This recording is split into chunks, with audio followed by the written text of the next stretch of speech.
Bonjour les éco-friendly. Aujourd'hui, nous sommes avec Jean-Paul Gardette. Il est président d'une coopérative qui s'appelle ICEA et il va nous présenter un petit peu l'intérêt de cette coopérative. Donc ICEA, c'est une coopérative d'intérêt collectif. C'est une structure citoyenne qui a pour... Donc on a deux façons de faire ça. On installe des panneaux photovoltaïques, beaucoup sur des bâtiments publics du Sicoval. Et on fait de la sensibilisation. Jean-Paul, est-ce que vous pouvez nous parler un petit peu de l'historique? Je crois que vous êtes à l'origine de ce projet. Non, je ne suis pas seul à l'origine. À l'origine, le Sicoval a organisé des réunions pour discuter de l'opportunité de créer une structure citoyenne pour promouvoir les énergies renouvelables. Donc ça s'est passé en mai 2016, il y a eu 3-4 réunions. Et à l'issue, moi j'ai participé, donc voilà, et à l'issue de ces réunions, il était décidé de créer une coopérative citoyenne pour promouvoir les énergies renouvelables. Voilà. Alors, le Sicoval, pour nos amis qui ne connaissent pas forcément le Sicoval, qu'est-ce que c'est le Sicoval? Le Sicoval, c'est la communauté de communes du sud-est toulousain. Est-ce que vous pouvez nous définir en quoi ce projet citoyen est un projet intéressant pour toute la communauté? ICEA donc, a cette vocation, le but c'est quoi? C'est de montrer que les citoyens peuvent se réapproprier la production d'énergie. Jean-Paul, est-ce que vous pourriez nous expliquer quel est le modèle économique de ICEA? Okay. Les citoyens prennent des parts sociales dans la coopérative. Actuellement, on est 450 citoyens qui avons pris des parts sociales dans la coopérative. Avec cet argent, on investit dans des centrales photovoltaïques. Alors, ce n'est pas suffisant, donc il y a des emprunts bancaires complémentaires. On peut dire qu'actuellement, on a investi 500 000 € dans nos 17 centrales. Et sur les 500 000 €, il y a à peu près 30% qui est du capital citoyen. Le reste, c'est de l'emprunt bancaire ou de la subvention. Au départ de la coopérative, on a une subvention de la région Occitanie. Voilà. Donc ça, c'est l'investissement. Ensuite, on vend l'électricité sur le réseau ou on loue la centrale à un propriétaire de bâtiment qui voudrait autoconsommer. Et avec ces revenus, on paye ce qu'on a à payer, nos charges. On a quelques charges quand même, on n'en a pas énormément. On rembourse l'investissement, les emprunts bancaires, et tous les bénéfices sont réinvestis au minimum à 60% dans la coopérative. C'est le principe des sociétés coopératives d'intérêt collectif. Donc demain, je suis un citoyen du Lauragais, j'ai envie d'investir dans ICEA. Ça, c'est quelque chose que je peux faire. Tout à fait. Alors le principe, en fait, c'est les citoyens investissent dans la coopérative en parts sociales. Essentiellement, c'est des parts sociales. C'est ce qui caractérise une coopérative, c'est que ce n'est pas des actions comme dans une société normale, c'est des parts sociales. Et avec cet argent, ICEA investit dans des installations photovoltaïques. Des panneaux photovoltaïques. Après, l'électricité est revendue.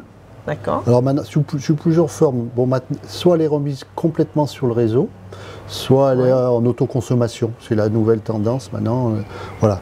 Mais bon, il y a des revenus, et avec ces revenus, on paye nos charges, on paye l'investissement, et il y a au minimum, ça c'est le principe des sociétés coopératives d'intérêt collectif, au minimum 60% qui sont réinvestis dans d'autres installations. Minimum. Et le reste peut servir à rémunérer les parts sociales, si l'Assemblée générale le décide. Parce que le principe d'une coopérative d'intérêt collectif, c'est démocratique, c'est-à-dire que c'est l'Assemblée générale qui décide de ce genre de choses, qui décide de la direction que va prendre la coopérative. Et ce qu'on dit aussi, c'est que c'est un sociétaire, une voix. C'est-à-dire qu'on ait une part sociale ou qu'on en ait 10 ou 100, on a le même pouvoir à l'Assemblée générale. Voilà. C'est-à-dire que même si je ne suis pas un porteur de beaucoup de parts sociales, ma voix va autant compter que peut-être mon voisin de droite qui lui aura peut-être 1000 parts sociales par rapport à moi. Exactement. Et ma voix est aussi importante. Ça, c'est le principe de la coopérative. Le deuxième principe, c'est que ce n'est pas à but lucratif, c'est-à-dire qu'on rémunère les parts sociales de façon raisonnable. C'est-à-dire qu'on ne va pas faire des bénéfices énormes, c'est juste symboliquement de rémunérer les gens qui mettent de l'argent et qui ne perdent pas trop d'argent avec l'inflation, mais le but c'est pas de gagner de l'argent. Donc c'est très limité les rémunérations qu'on peut fournir. Voilà. Mais si je comprends bien, l'intérêt c'est déjà d'être en autoconsommation, ouais.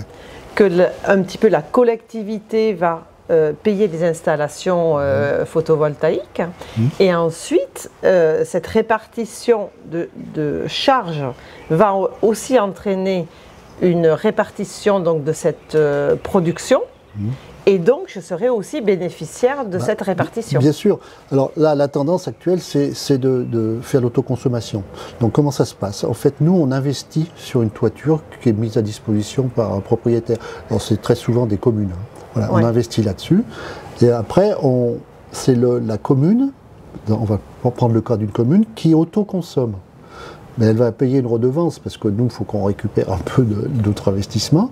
Mais on fait en sorte qu'elle est bénéficiaire, puisqu'elle payera toujours moins cher que si elle achetait l'électricité sur le réseau. C'est le but de l'autoconsommation. Voilà. Donc on est un peu un concurrent d'EDF. Oui, bien sûr. Mais bon, l'autoconsommation, c'est une tendance actuelle, hein, et donc bien sûr. On peut dire que c'est concurrent si on veut. Est-ce que vous pouvez nous dire un petit peu l'origine des panneaux photovoltaïques? Vous avez une tendance à acheter plutôt français Ouais, non, là, ça serait bien, mais sauf que le problème, on ne peut pas, parce qu'il y a pratiquement plus de panneaux fabriqués en France. Il y en a quelques-uns, mais c'est très difficile déjà de s'approvisionner. On a eu des problèmes de trouver exactement ce qu'on veut. Là, il y a une telle prédominance des Chinois qu'on n'a pas beaucoup de choix de ce côté-là. Il faut dire les choses comme elles sont. Bon, pour l'instant, on rajoute quand même, il y a une valeur ajoutée quand même, parce qu'on fait travailler des commerces locaux. Nous, on prend toujours des installateurs locaux. D'accord. Voilà. On a des gens qui font la maintenance localement, toutes les années, qui font le nettoyage des panneaux. On a un bureau d'études local, donc on fait quand même fonctionner l'économie locale. C'est le but de la manœuvre, hein, quand même. Super. C'est sûr qu'au niveau matériel, on a un peu de difficulté d'avoir du matériel même européen. Hein. C'est très très difficile. Puis la tendance, elle n'est pas en train de s'arranger en ce moment. Hein. Bah, écoutez, je trouve que cette expérience citoyenne est fort intéressante à plusieurs titres. D'abord, elle permet de faire une production locale de l'énergie par les panneaux photovoltaïques et ça, c'est éco-friendly. D'autre part, ça permet à un collectif de faire une implication sur la région et sur l'intérêt collectif. Donc, ça, c'est aussi très éco-friendly. Je pense que nous aimerions voir pousser ce type de coopérative un peu partout sur nos régions. Alors n'hésitez pas, vous aussi, si vous avez besoin d'informations ou de contacter Jean-Paul, je suis sûre qu'il vous donnera tous les tuyaux pour monter une coopérative. Oui. Il faut dire qu'en France, on est quand même presque 300 coopératives comme nous.